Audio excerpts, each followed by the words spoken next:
Mardlik, jasorat, kasbga sadoqat, yurtga muhabbat hech qachon unutilmaydi. Boisi, dunyodagi eng ulug' fazilatlar ham aslida shundan iborat. Guliston tumani ichki ishlar bo'limi va tuman axborot kutubxona markazi hamkorligida ichki ishlar organlarida uzoq yillar sadoqat bilan xizmat qilgan fidoyi inson, faxriy polkovnik Qudrat Xatamov xotirasini abadiylashtirish maqsadida uy muzeyi ochildi.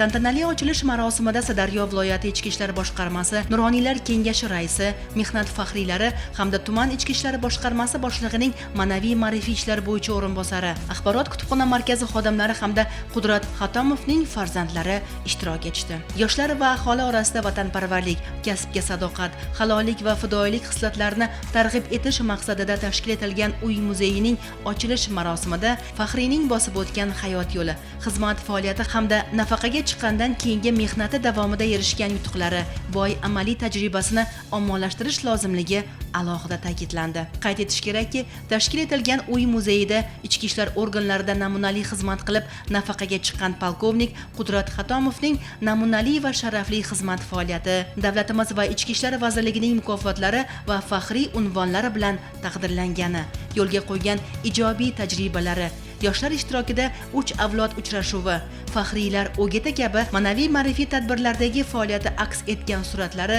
hamda ko'rgazmali eksponatlari o'rin olgan. Faxriy xodimning shogirdlari va safdoshlari u kishining hayoti, xizmatdagi mashaqqatlari, jasorati va fidoyiligi haqida so'z yuritib, ichki ishlar tizimida insoniylik va adolatni oliy qadriyat deb bilgan shaxs sifatida yodga oldilar. 1971-yil maktabda 9-sinfda o'qiyotganimda birinchi maktabga borib 4-5 ta bolani tanlab oldi. Shu bolalar ichida men ham bor edim. Keyin bizni Adilga olib kelib, xalq drujinasi qildi. Xalq drujinasi. Повестkalar qo'yib, bizni Guliston shahriga aliga katta yig'ilishga olib bordi. Keyin rayonda aralashib yurdim men. Qanaqa tadbir bo'lsa, ichki ishlarda yugurish bo'ladimi, kurash bo'ladimi, meni chaqirib qatnashib yurardi. Meni hayotim mana shu o'qish davridan ichki ishlar tizimiga bog'langan edi. 1975-yil men o'qishga kirdim, o'qishdan kelib Guliston shahrida tergovchi bo'ldim. Tergovchi bo'lib 1984-yil, 85-yil Guliston tumaniga perevod qildim ishni. Bu yerda ishlab yurgandim. 89-yil kuz faslida Qudrat Xatamovich bizga boshliq bo'lib keldi.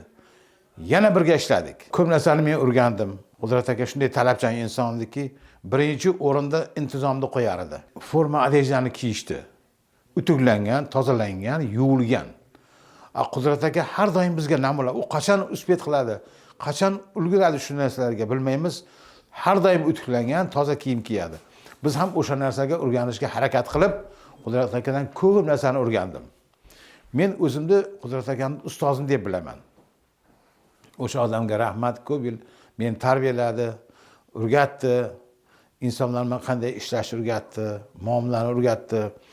O'z xizmat vazifasiga sadoqat bilan xizmat qilishni o'rgatdi. Ishga kechikmaslik, ishga o'z vaqtida kelish, kiyinish odoblarini menga o'rgatdi.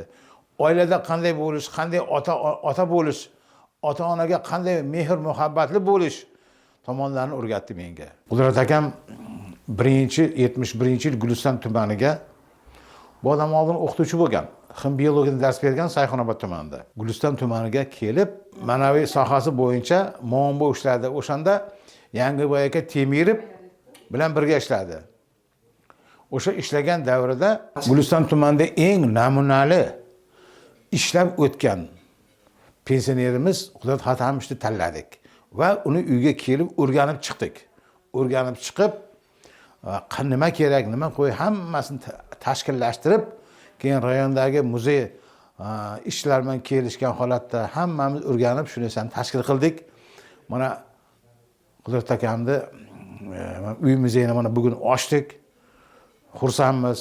Oxiratlar obod bo'lsin, yotgan joyi jannati bo'lsin. Haqiqiy arziydigan insonda, o'rnak bo'ladigan inson bo'lganligi uchun hammamiz bir ovozdan faxrlar kengash bilan kelishgan holatda Qudrat Xatamovichning uyida muzey ochdik. Bu makon endi nafaqat bir inson hayotining tarixi, balki fidoyi xizmatga bag'ishlangan umr sabog'ini o'zida mujassam etgan maskan deya ta'kidlashdi. Tadbir ishtirokchilari vatanga, xalqqa sadoqat bilan xizmat qilish nafaqat burch, balki sharaf ekanligini alohida ta'kidlab, ushbu muzey yosh avlodga ibrat makoni bo'lib qolishiga ishonch bildirdilar. Sirdaryo viloyati Ichki ishlar boshqarmasi boshlig'ining tegishli topshirig'iga asosan Guliston tumanida namunali faxriy polkovnik Xatamov Qudrat Xatamovning uyida tashkil etilgan uy muzeyiga tashrif buyurdik. Faxriylar kengashi raislari va uning a'zolari bilan hamkorlikda ochilgan uy muzeylarini tashkil etish jarayonlari bundan keyin ham olib boriladi. Hozirgi kundagi faxriylarning uy muzeylarini ochilishi chinakam yoshlar uchun bu motivatsiya desak, bu mubolag'a bo'lmaydi. Yosh xodimlar burchga sadoqat qolgan holda halol va vijdonan xizmat qilishi, xalq oldida ichki ishlar organlarining imijini oshirishga yo'g'rilgan mazkur ma'naviy ma'rifiy tadbir ishtirokchilarda katta taassurot qoldirdi.